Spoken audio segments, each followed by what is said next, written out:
And foot!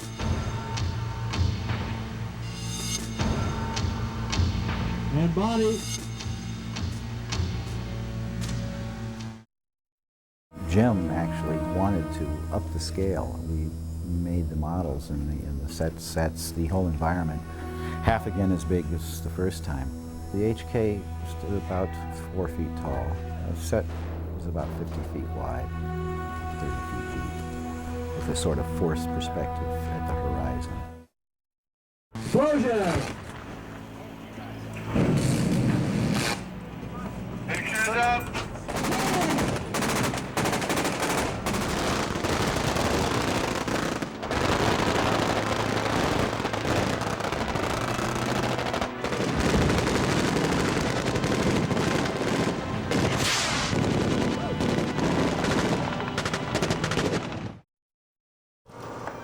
At Fantasy 2, Peter Kleinow go-motion animated the 1/3 scale endo puppet from the first film in front of a pair of rear-projected VistaVision plates showing a smaller scale miniature landscape and explosions.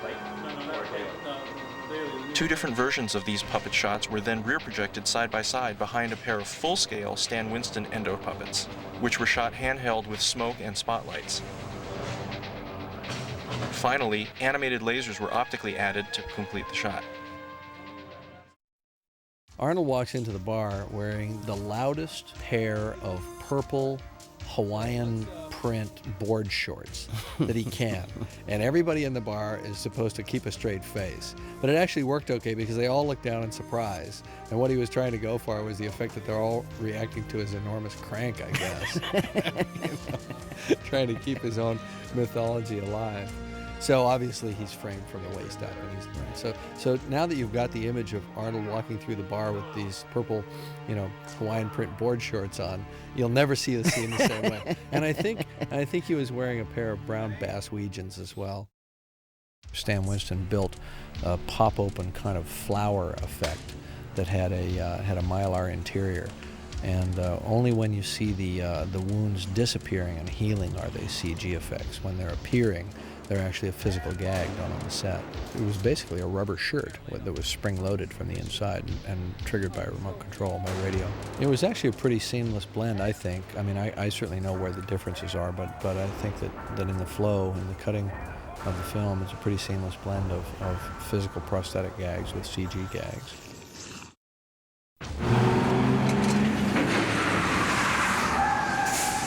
Good luck back, Eddie. I don't know if he's changed it. Lucas has come out into the street and gets whacked this way.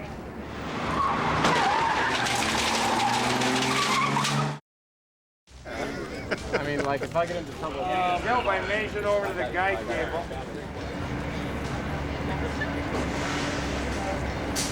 Here we go. Roll camera, roll camera.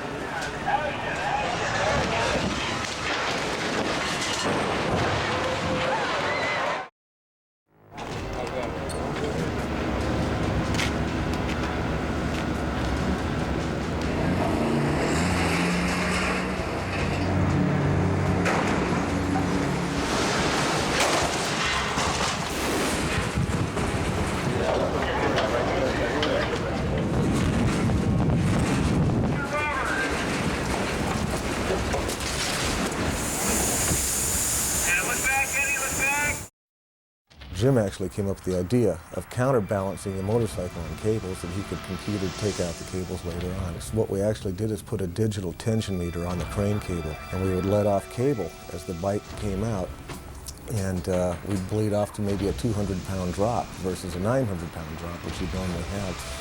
So that way we were able to do the stunt over and over. I'll take this. I'll take this. Whoa.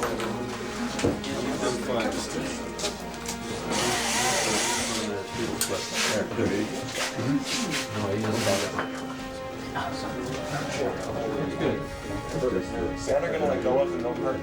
Yeah, here we go. And action. Beside you. Boom. Good. Familiar? Yeah. My face didn't age at all. Not at all, Arnold. Too much emotion. You're exactly what's going on here. Must have been a really, yeah, exactly. early part of the shoot. It was before my method acting seminar. There we go, and stick! Black. Cut!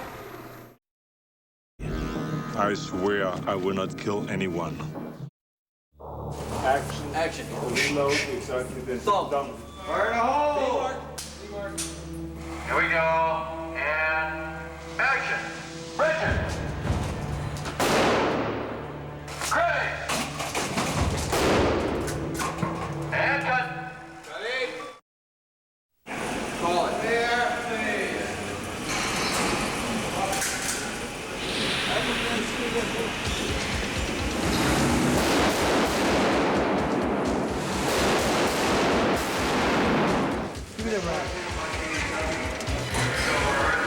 And action.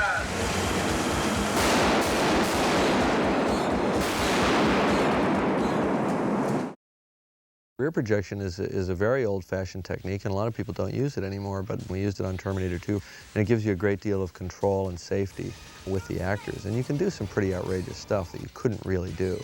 I mean, you couldn't put an actor up on top of a moving car on a soundstage, in a night scene especially, where you can get away with more visually with rear projection. It just gives you a lot more control. I would definitely prefer rear projection versus, say, blue screen composite, because I can manipulate the elements, you know, through the lens. So this is, you see, there's a mirror image, there's a camera here, there's a camera here. There's you here, there's Nicola there.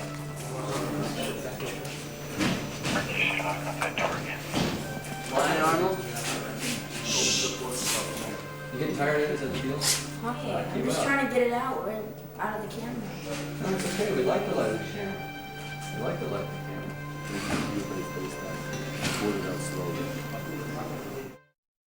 It took a while to make Eddie feel at ease with me, because he has seen so many of my films and he felt kind of intimidated. And so I paid a lot of attention to that and made a real effort to play around on a set a lot with Eddie and play games with him and talk to him a lot and be like a big brother to him, to make him look at me like a friend, like a fellow actor that he's working with, that he can have fun with. So that within a short period of time after we started filming, he felt very much at ease. His acting got much better because of that.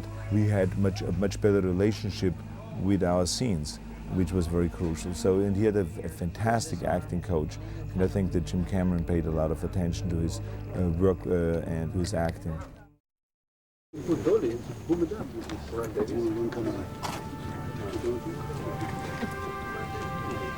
Here it sounds a little tighter. I think it sounds asleep. Jay Roth at Electric Image, who had been developing some animation software from Macintosh. Eventually what he generated was several elements that wound up being incorporated into a matte painting. And we built a series of metal racks that were the substructure of the buildings. Across from the buildings, about 9 feet away, was a row of air cannons, several Ritters and E-fans, delivering a solid wall of air into these models. We essentially did 3 cameras photographing the entire setup at once. It was either 8 or 9 times that we did those over. The reset time averaged 2 and 2.5 days.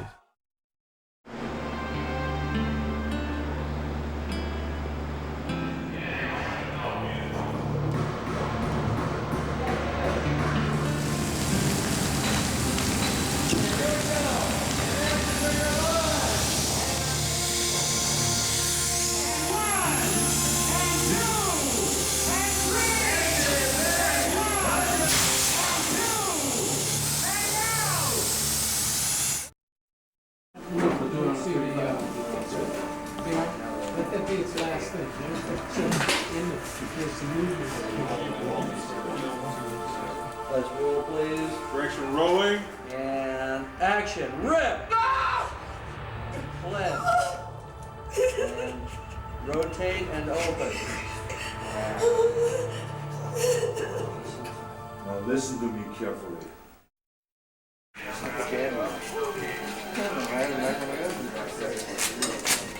Be sure you got it right over there. Nobody out there, guys. Nobody. Yeah.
Michael Haney, give me a report. Are the stuntmen all right? Action!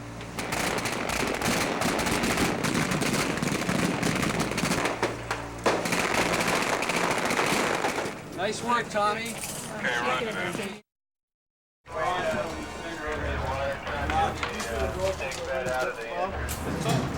Put anything on work.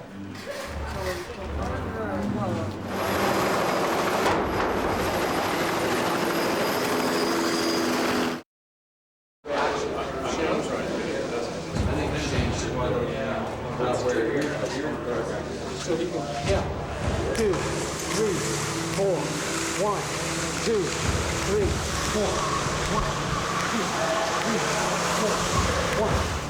3, 4, 1. You got it. 1, 2, and 3, and 4, and 1, and 4.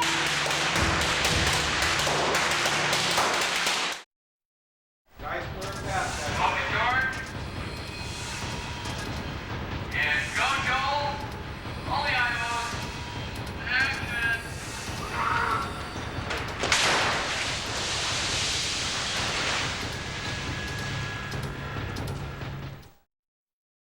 The live stunt was shot with 7 cameras at the Fremont location.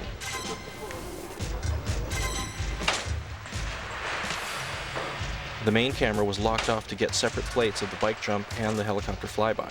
These two elements were optically composited together by Pacific Tidal, who also optically removed the stunt cable to complete the shot.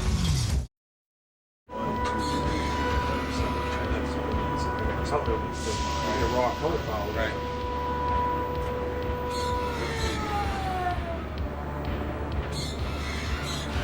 That is 0 right there.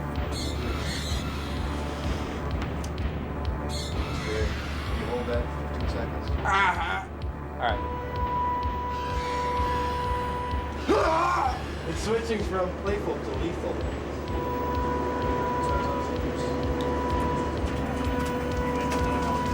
Let's do a happy face.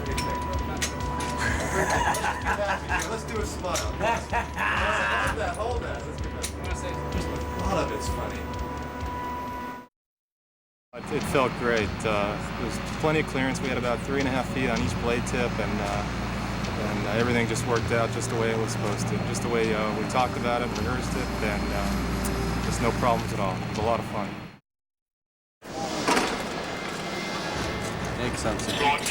That's it, another one of Jim's deals here. The outer limit strikes again. They'll be out by Christmas time for all your kids. Tossing out here. It was a quarter-scale miniature, which made it 18 feet long. The set was 70 feet long. The asphalt area into the miniature factory buildings was 20 feet wide. The whole reason why you do some of these things miniatures, when it's smaller, you're controlling it, it isn't destroyed. When you roll it over, you patch it up a little bit and you do it again. And you know that you're going to do it over and over until you get it. We actually put the casters on and built the truck, and where we had to tie actually the trailer to the tractor so you don't get a lot of swing. And the effects crew basically builds anything that you need specialized for a car, for a wreck, because stunts and effects work hand in hand. These full-sized replicas of the real steel pores were hollow and filled with lights behind a plexiglass surface. Even the cast resin pore stream had lights behind it. Methosil was pumped to pour down the stream like a waterfall to create movement. Hidden effects guys would use arc welders to generate sparks above and below the dish. Embers were liberally strewn around the floor. Then smoke was pumped in to complete the effect. A second version had a backlit spill down the front of the dish, and a backlit plexiglass floor with progressive cutouts defining the shape of the spill. Add ember to the edges, and voila. He went through tons of different things trying to find something that wouldn't settle out. The one that seemed to work out the best was a thin layer of oil and powdered sugar, as thin as we could possibly get it, over about 3.5 feet of water in the deepest part. So what makes it white? It's the emulsion of the water and the sugar and the, so it's and the air. It's just getting all coagulated. The clear water gave it a base to rest on, allowed a clear medium for the light to pass through, and it ended up diffusing the light well, and it was non-toxic, which was important too because of having our actors in there.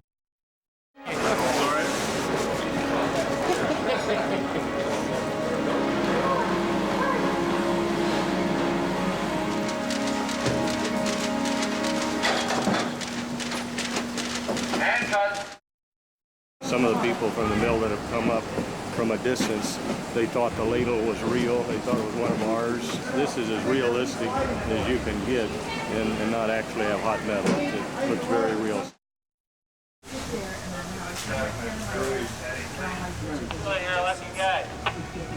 Well, when my head squishes, so here we go. That is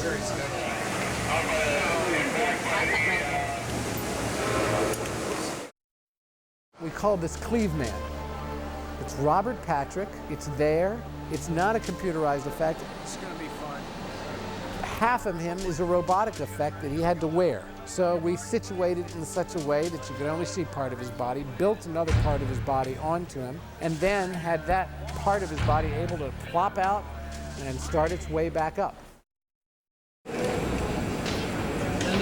me see you and Leslie. You get to this side. Just come partway down the railing.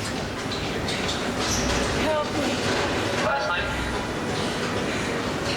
Help me. The arms that the cables are attached to are actually spring-loaded. So when these cables are yanked out quickly, they release the springs, which flop the sides of the flower open. Firing the mechanism. And up a little, boom. Oh, that actually works. I'm going to build one so you can flex it. And I don't want them to got one less coat. I always feel when I'm dealing with actors, if I'm asking them to do something, I want to know what it feels like to do it. I want to have already done it or something like it. If I'm asking them to do something stupid or it doesn't feel right, I don't think you can just stand back in the distance and just say, do that. I have to kind of get in. And often when I'm blocking out an action sequence, I'll go in and I'll do some of the fight moves myself and I'll feel what it's like. So then I pass that on to the actors and we try to keep the set as safe as possible. We call this Pretzel Man because when he was designed, he looked like a pretzel. He started off in a position that is semi there, that couldn't possibly be a guy in a makeup or a guy in a suit. And then he is literally splatted apart and he's all over the place, and it's all done with robotics.